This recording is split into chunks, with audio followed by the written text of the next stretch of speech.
Olá, está no ar mais um episódio do podcast Kiron. Eu sou Renata de Andrade. E eu sou Henrique Meister e ensino você que é médico a sair do plantão e a faturar mais através da homeopatia.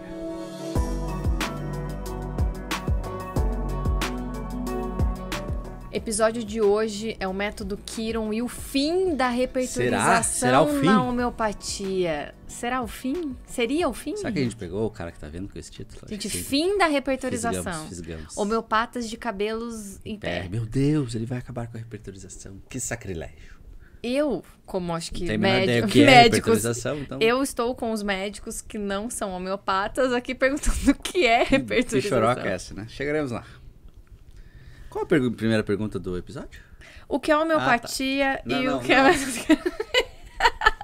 Não, você perguntou o que é repertorização. O que é repertorização. Ah, tá. Não, eu achei que você tinha perguntado. Repertorização é uma forma de encontrar o remédio homeopático. É um atalho à busca do remédio. Então, imagina lá na época do Hahnemann, ele começou a fazer um monte de experimentação e começou a fazer as patogenesias. Lembra que eu falei que era testar o remédio, escrever o que sente? E daí aquilo começou a volumar. Então, patogenesia do remédio X, Y e tal. Aquilo começou a ficar um bolo de coisas. Então, quando o cara tinha que estudar, ele pegava um caso, ele tinha que ver lá nos remédios. Então, começou a ficar meio complexo. Começou a ser muito remédio. Aí, o que eles pensaram? Eles pensaram num jeito ao contrário. Em vez da gente buscar o remédio direto na matéria médica, se a gente elencar todos os sintomas e colocar quais remédios tem aquele sintoma, fica mais rápido. Então, dor de cabeça quando pula de um pé só. Ah, isso apareceu lá na matéria médica ou na patogenesia de sulfur, pulsatila e de arnica apareceu parecido. Então você vai colocar esses 3 remédios no que a gente chama de rúbrica, que é numa frase. Então na frase lá no capítulo cabeça, na seção dor, na modalidade pulando num pé só, nós temos tais remédios. Pulsatila, blá blá blá. Então isso foi formando o que a gente chama de repertório. Então existiam livros, existem até hoje, que são divididos por capítulos de lugares do corpo ou mental, em que tem sintomas, rúbricas que a gente chama, cada uma desses sintomas se chamam rúbricas. E daí dentro dessa rúbrica, dentro dessa descrição, existe uma série de remédios que tem aquele sintoma em suas patogenesias, em suas matérias médicas. Uhum. Então isso é repertório. Isso é o livro, né? Que hoje em dia acaba sendo um software, são os repertórios. E a repertorização consiste em você escolher quais desses sintomas o paciente tem e cruzá-los.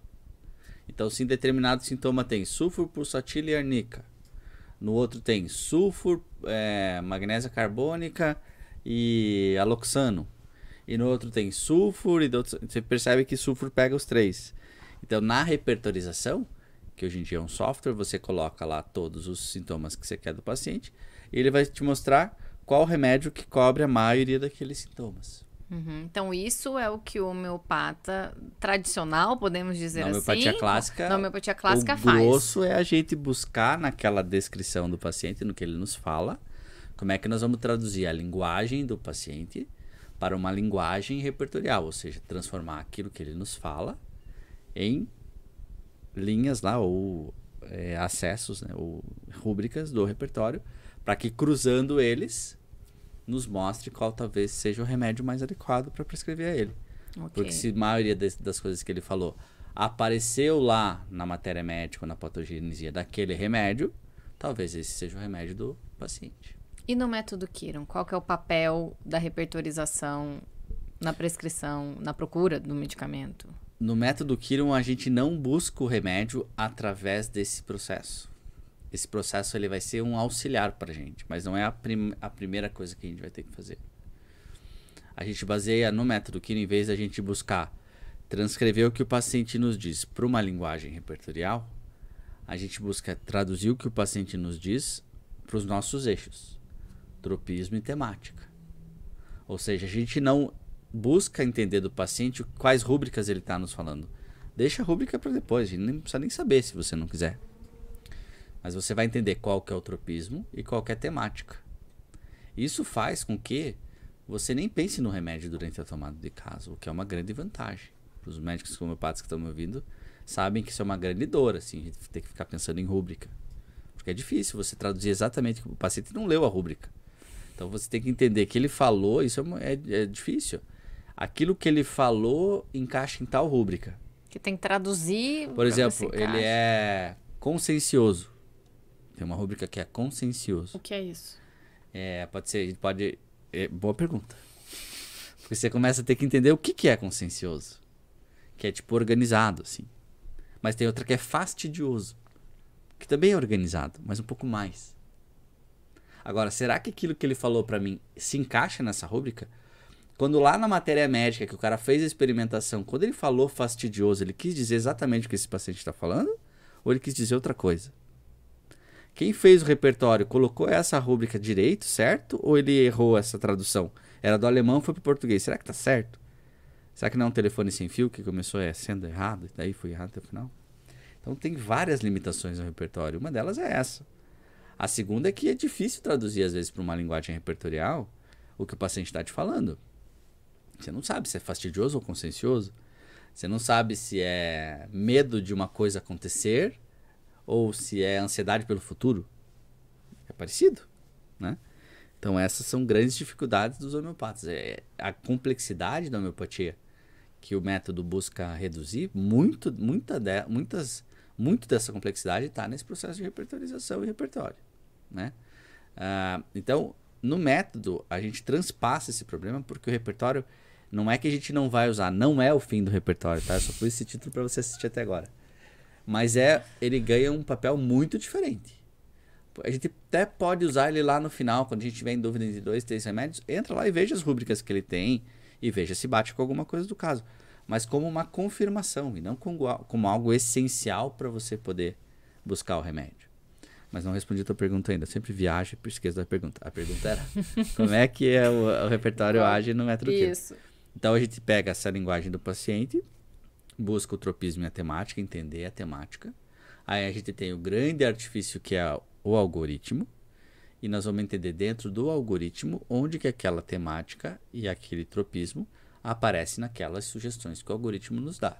Lembrando que o algoritmo ele acessa dados estáticos, digamos, do paciente, nome e tal, nos fornece uma lista de remédios e a nossa ideia é entender através de tropismo e temática filtrar essa lista. Então, simplesmente, friamente, o repertório não entra no método. Porque você vai pegar tropismo e temática e vai ver o algoritmo. Onde é que está o repertório? Não tem.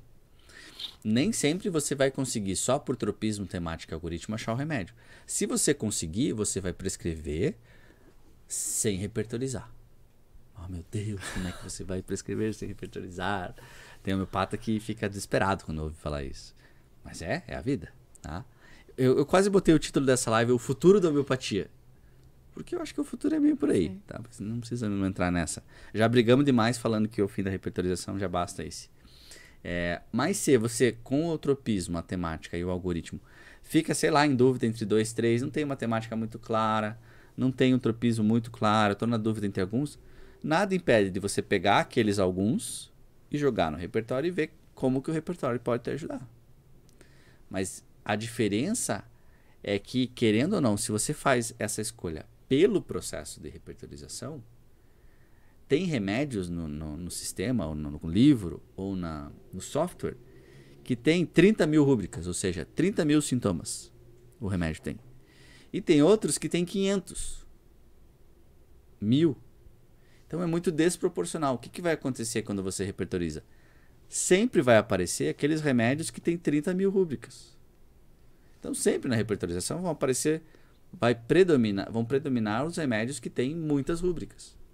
Então, o repertório naturalmente te sugestiona a tua escolha a remédios que a gente considera maiores. Maiores por quê? Porque tem mais rúbricas. E nem sempre porque ele tem mais rúbricas, ele é o remédio certo do paciente. Então, às vezes, acaba que o homeopata É um sempre viés. trabalha com... Sempre conhece os remédios. Sempre vai cair nos mesmos. Esse eu já sei. Natriumoniático. Licopódio. Sulfuro, calcário carbônico, que são os grandes remédios. Por que eles são grandes remédios? Porque eles aparecem muito, então são muito prescritos, porque a principal forma de prescrever é enviesada. E é enviesada ainda mais, não só por isso, porque é enviesada pela aquela história que eu falei. É a nossa visão sobre o paciente. Eu tenho experiência com aquela rúbrica que eu sei o nome, então aquilo que ele me fala me encaixou no que eu sei e eu escolho aquela rúbrica. Ele tá falando, você já tá pensando, é aquele remédio, não é aquele remédio. Inconscientemente, você só vai enxergar as rúbricas que você conhece. Como é que você botar uma rúbrica no repertório que você nunca viu falar? Tá, até pode, mas é difícil. Se você só coloca as rúbricas que você conhece, você já está enviesando. Você já está interferindo sobre a tua observação. Qual que é o grande tesouro escondido do método? É você ter alguma ferramenta que te possibilite não enviesar a análise do caso. Essa é a grande vantagem. É a grande vantagem. Você tem uma ferramenta que não quer nem saber o que o paciente tem, nem sabe. É um computador, é um algoritmo.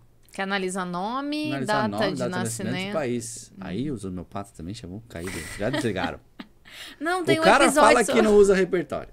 Depois ele fala que tem uma ferramenta que não se põe o nome e dá certo. Cara, Numerologia, já vai achar que é numerologia. numerologia. E eu acho que é um pouco por aí mesmo. Então, essa ferramenta, ela quebra todo esse viés e o repertório é um grande viés. Agora, é o fim do repertório? Não. Você pode usar o repertório como uma forma auxiliar. O que o repertório sempre deveria ser. Você deveria sempre usar o repertório como apoio à matéria médica que você conhece. Então, você conhece aquela matéria médica e usa o repertório para te ajudar a saber se é isso mesmo. Uhum. Mas, mesmo assim, você só vai prescrever, ou só iria prescrever, o que você conhece de matéria médica. Então, ou você lê uma matéria médica por dia por 40 anos e fica a par das 6.000, porque quando você chegar nas 6.000 a primeira você já esqueceu. Ou você precisa achar alguma forma de você conseguir prescrever remédios que você nunca leu, que você vai ler na hora. Você acha que o método Kiron traz para a homeopatia um item de apoio e segurança diferente? Você acha que para a homeopatia clássica a repertorização é o que dá segurança para o médico? É o que ele só consegue se apoiar na repertorização. E você tá tirando isso não? Não, tá eu estou substituindo tirando por a algo que dá força. mais segurança. Porque quando o médico do homeopata ele tá lá e a repertorização gera nele uma ansiedade pela repertorização. Porque vamos supor que você está conversando comigo aqui. Eu preciso, quando você fala, eu já preciso estar pensando na rúbrica que eu vou colocar. O certo seria eu ouvir, ser um ouvinte livre de preconceitos, como se diz na homeopatia. Mas é difícil. Se você tem um tempo determinado de consulta, eu não posso ser livre de preconceito. Porque você vai ter que sair com um remédio. Sim. Então como é que eu vou te ouvir livre de preconceito se daqui a pouco eu vou ter que achar a rúbrica? Se você me fala uma coisa que eu já conheço aquela rúbrica, a Renata falou que ela tem tal coisa, já vou colocar. Então isso gera uma tensão no médico homeopata. De que ele precisa achar uma rúbrica, porque senão não vai ter remédio. Precisa achar uma rúbrica. Precisa achar. Fica uma dependência do repertório. Não deveria ser assim, mas naturalmente acaba sendo. Então, e o que acontece? Ele repertoriza e ele vai ser, pô, mas eu sempre prescrevo os mesmos remédios. Queria achar um jeito de sair da prescrição desse, porque eu sempre prescrevo os mesmos. Então, a ansiedade por tomar o caso dependendo de uma rúbrica e a incapacidade de prescrever além daqueles remédios grandes são grandes dores assim do pessoal que já é homeopata. E quando os alunos do método Kiron chegam e eles já são homeopatas, como que eles lidam com isso? Eles não lidam bem. Eles acham assim, meu Deus, mas como é que eu vou? É só isso. Eles dão uma travadinha. E no começo é meio estranho para eles. Porque você está condicionado a homeopatia ser algo que te leva... A repertorização e a homeopatia se confundem muito. Mas como é que você está falando para mim que eu vou analisar um caso sem repertorizar? Eu falei, no começo sim. Depois você pode até repertorizar. Mas no começo eu não quero que você pense em rúbrica, eu não quero que você pense em nada. Eu quero que você pense no paciente, entender a história de vida dele, temática e tropismo. Esqueça a rúbrica. Então imagine, você está condicionado lá sempre buscou rúbrica e fica naquela tensão agora, e você vai tomar um caso sem pensar em rúbrica. Como foi pra você? Porque você...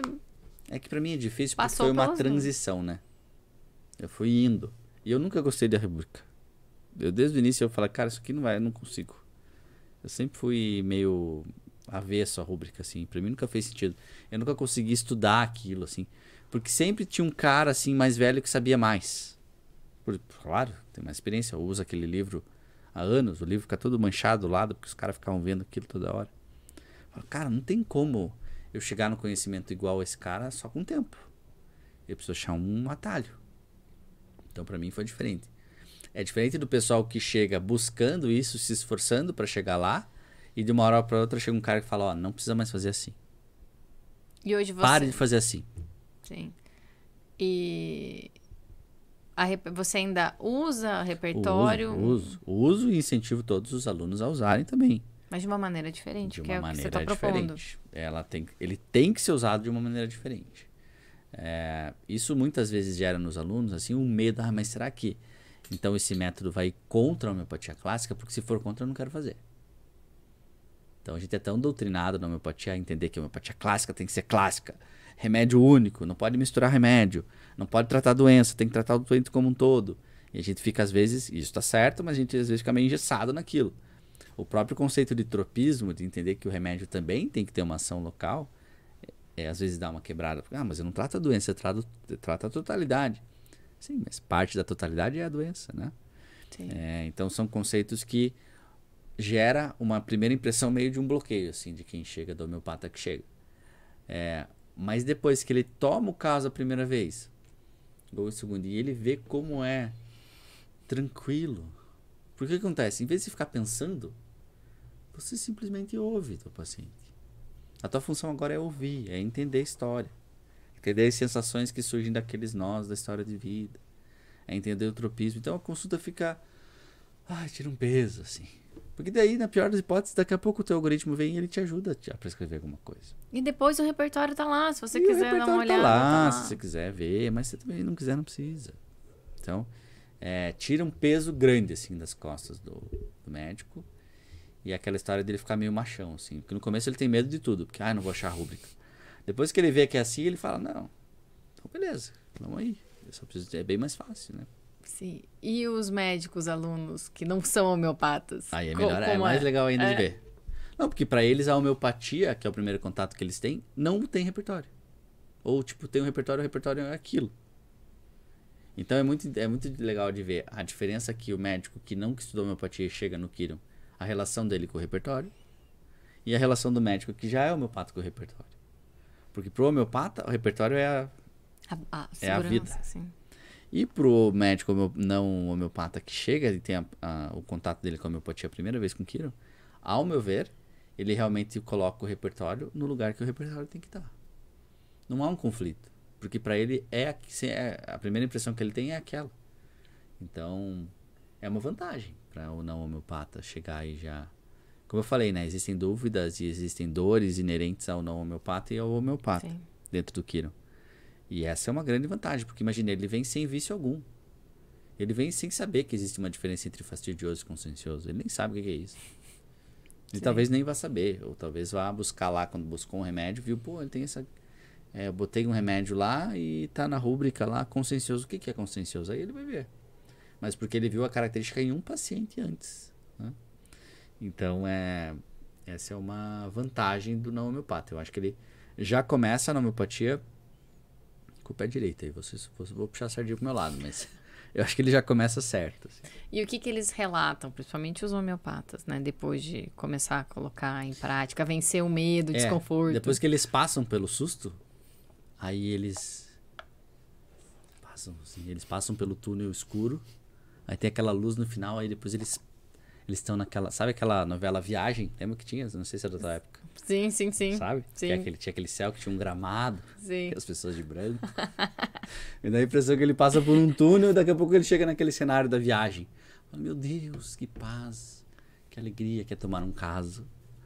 Porque daí é a coisa que eles mais falam nos depoimentos, assim, que você faz depois do depoimento, né, pra ver o que a galera acha.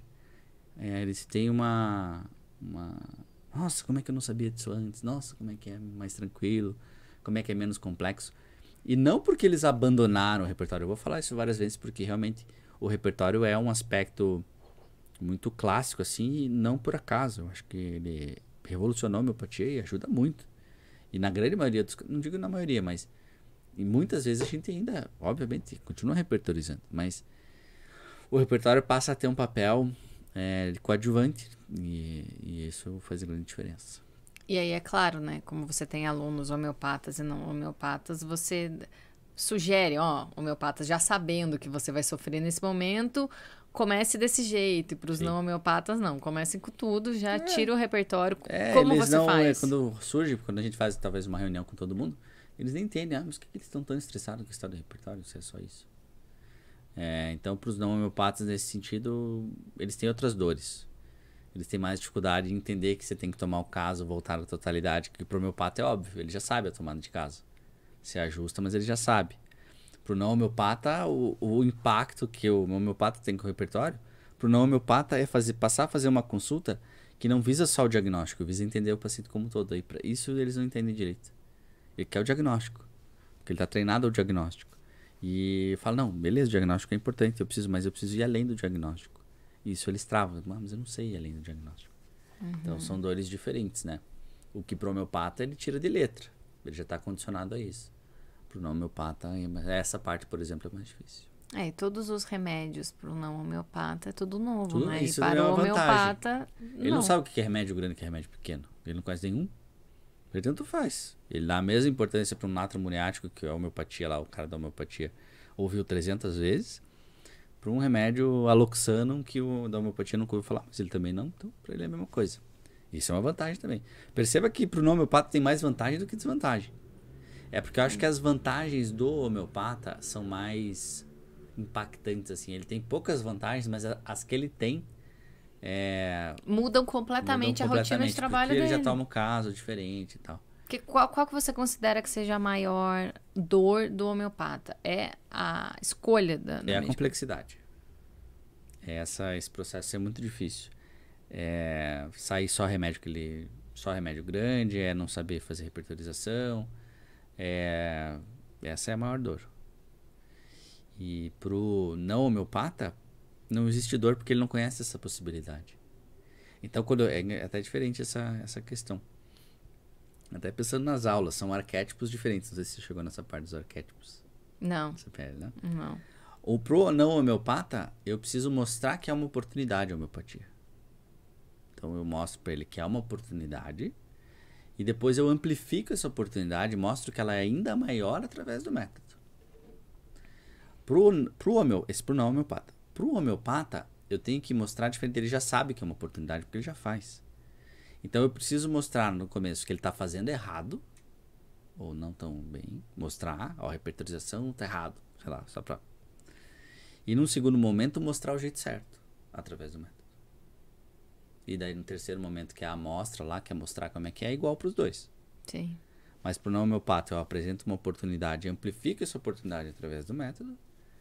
E para o homeopata eu mostro que ele está fazendo errado, entre aspas, não é errado, mas... errado. Existe um jeito melhor de ser feito. E mostro que existe um jeito certo num segundo momento e depois a amostra é igual para os dois. Né? Então, o jeito de acessar esses dois públicos, né? Esses dois avatares, demonstra bem as diferenças até das dores que cada um vai ter. E o repertório, para o não homeopata que está me ouvindo, ele nem sabe o que é repertório. Para ele isso não é uma dor. Até porque ele nem sabe o que é. O que eu posso falar para quem está me ouvindo que é não homeopata, é que você não vai ter essa dor. Então você nem sabe qual é essa dor, mas eu já te garanto que você não gostaria de ter essa dor. Pergunte para o homeopata que está do seu lado. Né? E para o homeopata isso faz bem mais sentido, porque quando ele olha lá fim do repertório, por exemplo, aquilo chama a atenção dele. Fala, como assim fim do repertório? E agora? Vou parar de fazer isso aqui, que é tão difícil? Né? Então acaba sendo um tema mais ligado aos homeopatas. Mas é legal que os não homeopatas saibam, porque no momento em que ele for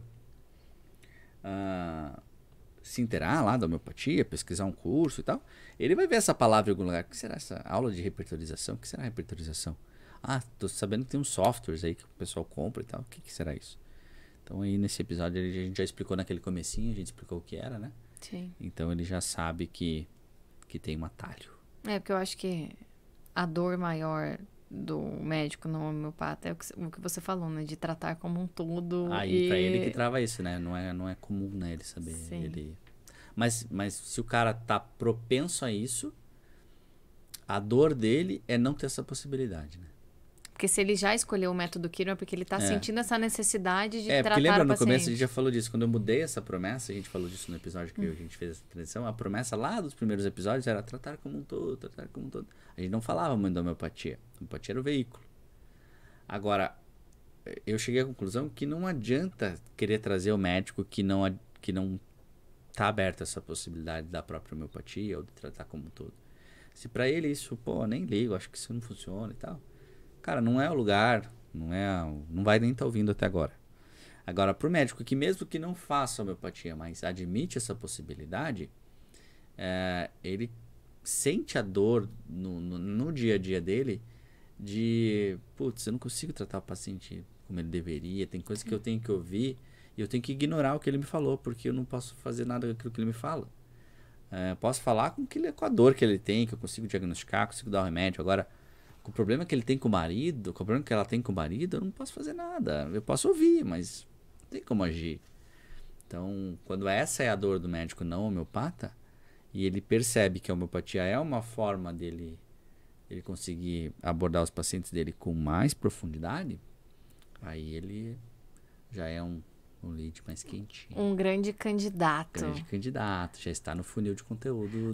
A ser feliz, tratando o paciente como um todo, sem fazer plantão e ainda ganhando mais por e isso. ainda ganhando mais por isso. Porque tem esse aspecto também, né? Não adianta a gente ser idealista no sentido de que, legal, tal, mas se isso pudesse estar alinhado a uma questão prática também, de poder ter o consultório dele, de poder eventualmente, pô, já prestou o serviço dele no posto de saúde, mas está cansado, está a fim de abrir o consultório dele, que isso também seja uma possibilidade prática, né? Sim. Então vamos recapitular. Vamos. É o fim da repertorização. Como que o método Kiron... Então é o fim da repertorização, como conhecemos. Vamos falar assim para fazer mais impacto. Vamos. É o fim, como conhecemos. Mas não é o fim definitivo. A gente não vai abandonar o repertório, né? Lembrando que repertório é uma forma de acessar o remédio homeopático, né? Então, foi feito lá um levantamento de todos os sintomas, os sintomas que aquele paciente tem na patogenesia. Quando ele toma o remédio, o experimentador são, né? Um dos princípios da homeopatia é que alguém que não tenha doenças graves tome o remédio. Pelo princípio da semelhança, que é o princípio da homeopatia, esse paciente vai desenvolver sintomas. E esses sintomas que o paciente são em contato com o remédio desenvolveu, serão os sintomas que serão tratados por esse remédio num paciente que tem aquele sintoma. Não sei se foi a lógica. Eu entendi. Então, se elenca esses sintomas numa matéria médica de tal remédio. O repertório nada mais é do que o caminho oposto. Em vez de eu pegar um remédio e elencar todos os sintomas, eu pego os sintomas e vejo quais remédios tem aquele sintoma. Isso é uma rúbrica. A repertorização nada mais é do que escolher rúbricas que o paciente nos falou na tomada de caso e cruzá-los para entender, talvez, por esse procedimento, qual seria o remédio, então, que cobriria essa totalidade dos sintomas que você considerou os mais importantes. Existe até na homeopatia clássica, toda uma questão de hierarquizar qual sintoma que é mais importante que o outro, né?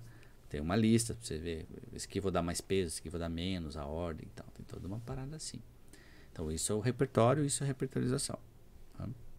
A diferença é que no método Kiron, a gente não necessariamente precisa fazer isso, porque o jeito que a gente acessa o remédio não é cruzando rúbricas, mas sim entendendo a temática e o tropismo de cada medicação. Então, em vez de eu estudar a medicação pela patogenesia, entendendo cada sintoma, eu vou entender cada remédio através da temática que essa patogenesia nos mostrou. Temática de vida, os conflitos que apareceram também na patogenesia. E o tropismo, onde é que os problemas físicos aparecem mais. Com o auxílio do algoritmo, a gente vai buscar assim. Não é o fim do repertório, porque depois de feito esse procedimento, a gente pode ir para o repertório fazer uma dupla checagem, uma reconfirmação, ver se aqueles sintomas que a gente faria uma repertorização, se eles realmente aparecem no remédio que a gente escolheu. Ou não, pode ser que a gente não use, né? O que mais? Falei a introdução, depois. Não é isso. Isso aí, vantagem e desvantagem. Vantagem, né? Que a vantagem é essa, não é um viés, né? Eu falei muito do viés. No sentido de que o método possibilita alguma forma de você não estar com um olhar enviesado sobre aquele paciente, né? De você conseguir enxergar ele livre de preconceitos, não porque você se tornou livre de preconceitos, mas que você tem uma ferramenta que é inócua, assim, de sentimentos, fria e automatizada, digamos, né? Sim. Ela te ajuda na frieza dos números ali, né? Então, isso é uma grande vantagem. Você até poderia, por exemplo, pegar a lista do algoritmo, por exemplo, e repertorizar. faz tua repertorização normal e vê no algoritmo se tem algum remédio daqueles da repertorização que você fez. Então isso poderia ser uma forma do médico homeopata clássico que está nos ouvindo poder começar a fazer. Então, mas eu não sei fazer. Não, faz do jeito que você sempre fez, faz lá, porque tem médico que tá 40 anos fazendo desse jeito, o cara sabe repertorizar como ninguém. Não precisa deixar ele fazer. Faz tua repertorização do jeito que você sempre fez, só que faz um duplo check com o algoritmo. Veja se naquela repertorização o remédio que você escolheria tá na lista. Tá, pô, fechou? Então você tem uma dupla confirmação, o remédio provavelmente vai ajudar mais. Tô na dúvida de 2, 3 remédios na repertorização? Vai pro algoritmo e vê lá. Também é uma forma do médico começar. Sim. E da gente tranquilizar os homeopatas, porque temos testemunhos, depoimentos de médicos homeopatas que estão no método Kiron e se sentem aliviados e confiantes. Sim, é o que mais faz o médico procurar o método, talvez acho que seja isso, em relação aos homeopatas.